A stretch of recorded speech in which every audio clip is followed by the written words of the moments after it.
کیا اور حکومت سے 10 لاکھ روپے سالانہ کی گرانٹ کی منظوری حاصل کی، اور یونیورسٹی نے اس بنیاد پر سید بشیر حسین جعفری صاحب کو بحیثیت ایڈوائزر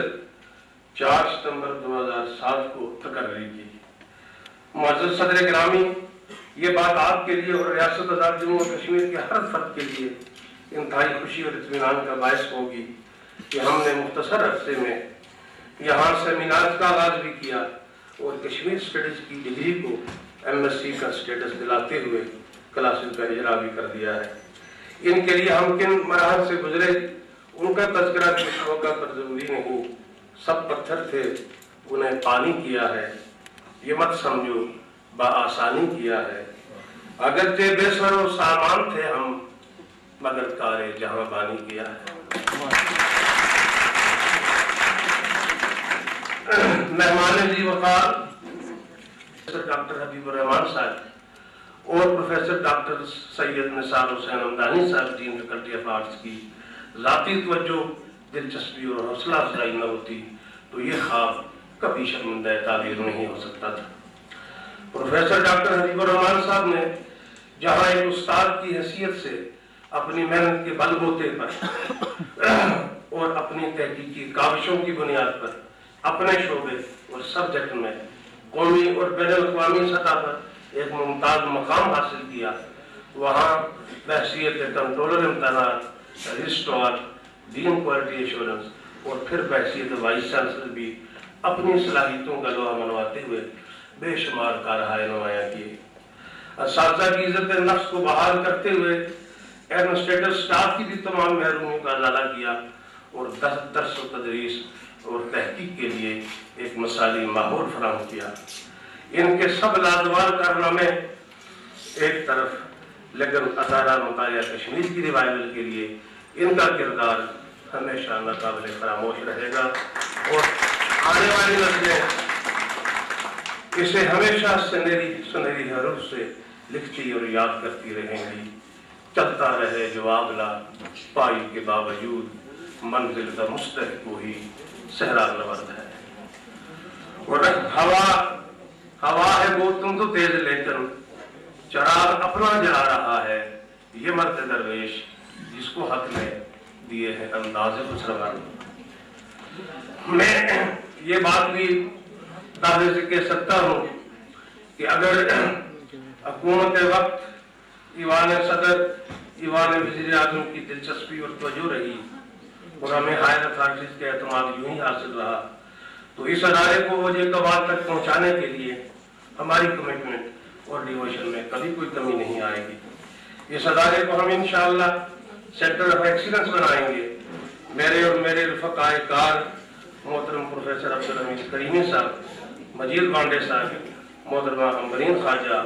ثاقب صاحب اور سب سے بڑھ کر سید بشیر حسین جعفری صاحب، ہم سب اپنے فرائض منصبی ادا کرنے میں کوئی دقیقہ فروگزاشت نہیں کریں گے اور انشاءاللہ سب ٹارگٹس حاصل کرتے ہوئے اس ادارے کو کشمیر کے اس حصے کے لیے بلکہ عالمی برادری کے لیے بھی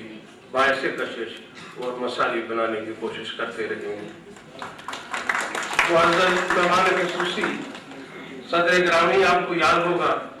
کہ جب ستمبر 2005 میں ہم جموں یونیورسٹی میں سیمینار میں شرکت کے بعد heart to heart talk attend کرنے کے لیے دہلی پہنچے،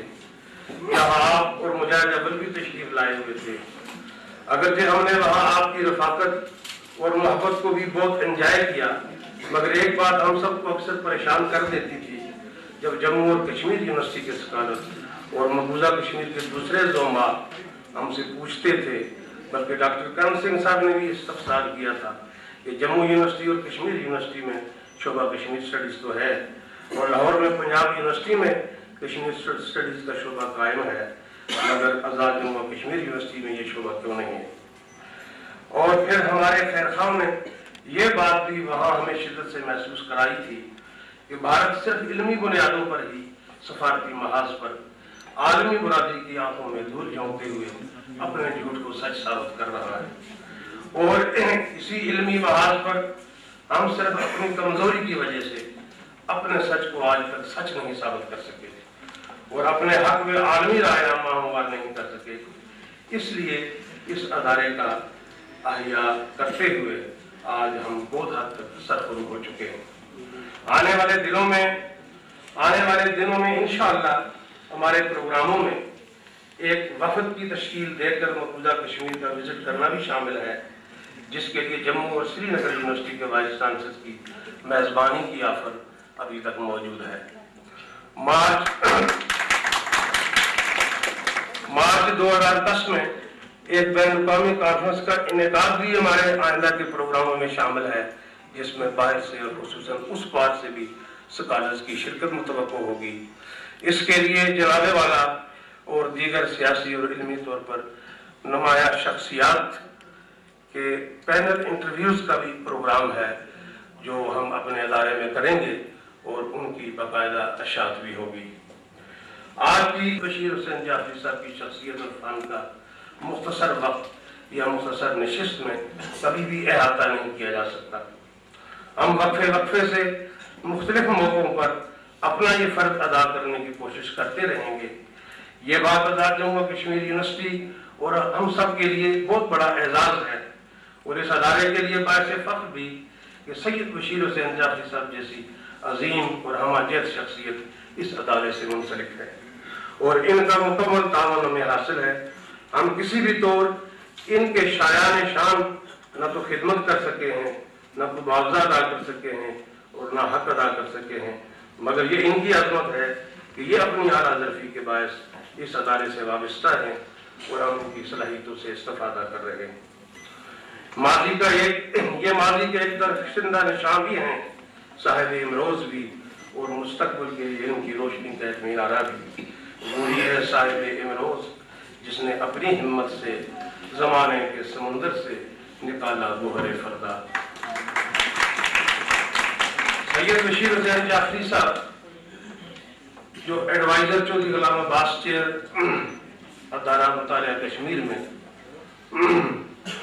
اپنے فرائض انجام دے رہے ہیں، آزاد کشمیر کے ضلع باغ میں 1934 عیسوی میں پیدا ہوئے۔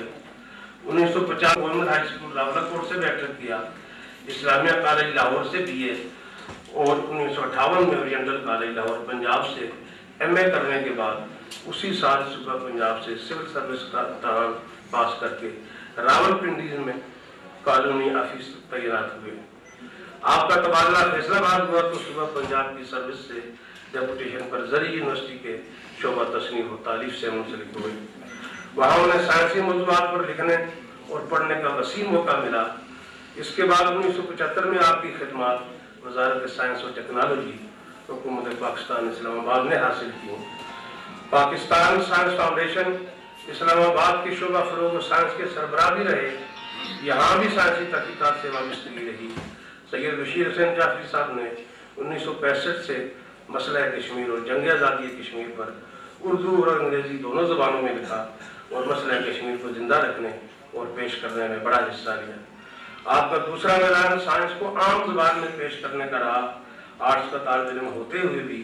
آپ نے اپنی محنت سے سائنس میں تحقیقی مقالات، کتب اور مونوگرافز پیش کر کے ایوارڈ حاصل کیے، جس کے کچھ نمونے یہاں موجود ہیں اور آپ ان کا مطالعہ کر سکتے ہیں۔ آپ ایک عالمی سیاح بھی ہیں، آپ نے درجنوں موضوعات پر لکھا جس کا ثبوت آج کی اس محفل میں اس نمائش کے طور پہ موجود ہے۔ آپ ایک ہماجتی علمی شخصیت ہیں، ہمیں خوشی ہے کہ آپ آزاد کشمیر یونیورسٹی سے وابستہ ہیں اور امید کریں گے کہ چودھری غلام عباس چیئر کے ایڈوائزر کی حیثیت سے آپ اپنی صلاحیتوں سے کام لے کر تاریخ کشمیر اور کشمیر کے مختلف موضوعات پر اپنی علمی خدمات انجام دیتے رہیں گے۔ معزز مہمان خصوصی، آج ہم روایتی طور پر آپ سے کوئی مطالبہ نہیں کریں گے، کیونکہ اس ادارے کو جناب وائس چانسلر کی مکمل سرپرستی اور توجہ حاصل ہے اور بتدریج تمام ضرورتوں کو پورا کیا جا رہا ہے اور گزشتہ محرومیوں کا ازالہ بھی کیا جا رہا ہے۔ البتہ ضمنی طور پر ایک درخواست ہے کہ گزشتہ حکومت نے چودھری غلام عباس چیئر کی گرانٹ 10 لاکھ سالانہ سے بڑھا کر 20 لاکھ سالانہ کی منظوری دی تھی اور اس کے علاوہ مستقل طور پر سالانہ مزید 30 لاکھ کی گرانٹ دینے کا حکم نامہ بھی جاری کیا تھا، مگر ابھی تک اس پر عمل درآمد نہیں ہو سکا۔ میں خود بھی ایک بار جناب وزیر اعظم کی خدمت میں حاضر ہو کر یاد دہانی کرا چکا ہوں۔ انہوں نے وعدہ کیا تھا کہ 2 دنوں میں یونیورسٹی کو چیک مل جائے گا، مگر ایک وعدہ ہے کسی کا جو وفا ہوتا نہیں، ورنہ انسانوں بھری راتوں میں کیا ہوتا ہے۔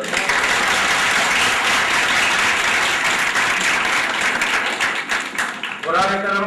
ان سے یہ گرانٹ واگزار کرا دیجیے اور مستحق اسٹوڈنٹس کے لیے وظائف کی ادائیگی کے لیے کچھ مستقل وسائل کا بندوبست فرما دیجیے، تو یہ یقیناً جناب والا کی بہت بڑی کنٹریبیوشن ہوگی، اور مستقبل میں ہمیں امید ہے کہ مستقبل میں بھی آپ کی طرف سے ہمیں مکمل سرپرستی، تعاون اور رہنمائی حاصل رہے گی۔ صدر عالی مرتبہ ہمارا ارادہ تھا کہ آج کی تقریب کا اہتمام بھی چیلا کیمپس میں اس ادارے کی اصل بلڈنگ میں کیا جاتا، مگر ارتھ ویو کے نتیجے میں ہونے والے نقصان کے بعد اس بلڈنگ کی مرمت اور وائٹ واش ابھی نہیں ہو سکی تھی، اس لیے یہ پروگرام وہاں نہیں کر سکے۔ انشاءاللہ جلد ہی اس کام کی تکمیل کے بعد آئندہ تمام تقریبات کا انعقاد وہیں پہ کیا جائے گا، اور کلاسز بھی سٹی کیمپس سے جلد ہی وہیں منتقل کر دیں گے۔ یہ سعادت بھی ہمیں ہی حاصل ہے کہ کشمیر اسٹڈیز کی اس بلڈنگ اور اسٹوڈنٹس ٹیچر سینٹر کی بلڈنگ کی تعمیر ہم نے 1991 میں اپنی کیبنٹ اسٹاف ایسوسی ایشن کی تقریب عرف برداری کے موقع پر اس وقت کے وزیر امور کشمیر لالا افضل خان صاحب کو بطور مہمان خصوصی بلا کر اور ان کی وساطت سے کشمیر کونسل سے 1 کروڑ کی گرانٹ حاصل کرتے ہوئے یہ تعمیر کرائی تھی۔ بعد میں یہ بلڈنگ مختلف ضرورتوں اور مقاصد کے اثر کے طور پہ استعمال ہوتی رہی۔ یہاں مین لائبریری بھی رہی، یہاں انگلش ڈپارٹمنٹ بھی رہا، لا ڈپارٹمنٹ بھی رہا، اور کچھ دیر ایم ایڈ کی کلاسز بھی شروع رہی۔ اس کے بعد اب آخر کار یہ بلڈنگ اپنے اصل ہدف پہ آ گئی ہے اور ادارہ مطالعہ کشمیر کے طور پہ اس کا استعمال شروع ہو گیا ہے۔ بہرحال میں ایک بار پھر تمام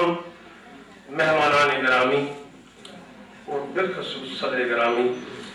کا ان کی تشریف آوری پر بہت شکر گزار ہوں۔ سید بشیر حسین جعفری صاحب کے بارے میں ابھی کچھ نامور شخصیات میں بھی اظہار خیال کرنا ہے، اس لیے میں اپنی بات کو ان الفاظ کے ساتھ سمیٹتے ہوئے اجازت چاہوں گا کہ جب دوست اپنے اپنے چراغوں کے غم میں تھے، تب آندھیوں کی زد میں کوئی اور تھا کہ میں، کل جب رکے گا بازوئے قاتل تو دیکھنا، اے اہل شہر تم تھے شہید وفا کہ میں، کل جب تھمے گی خون کی بارش تو سوچنا، تم تھے اردو کی صف میں سرے کربلا کہ میں۔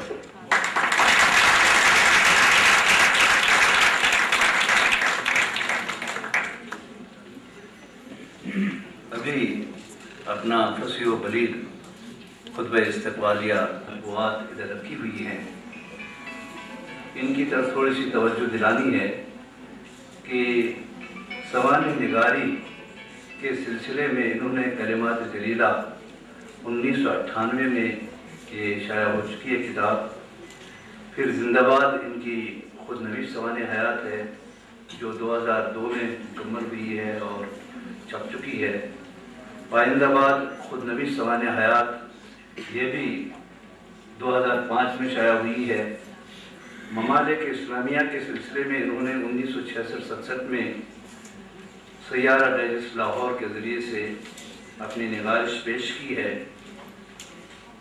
جنگ آزادی کشمیر اس سلسلے میں انہوں نے سیارہ ڈائجسٹ لاہور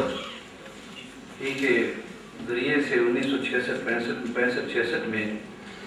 اپنی وہ کتاب شائع کرائی ہے، 20ویں سیاہ ہے 1998 میں۔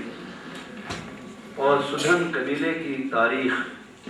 یہ سدھن ایجوکیشنل کانفرنس کے اہتمام سے یہاں پر موجود ہے، اس کو آپ دیکھ سکتے ہیں۔ اس کے علاوہ انہوں نے سائنسی موضوعات پر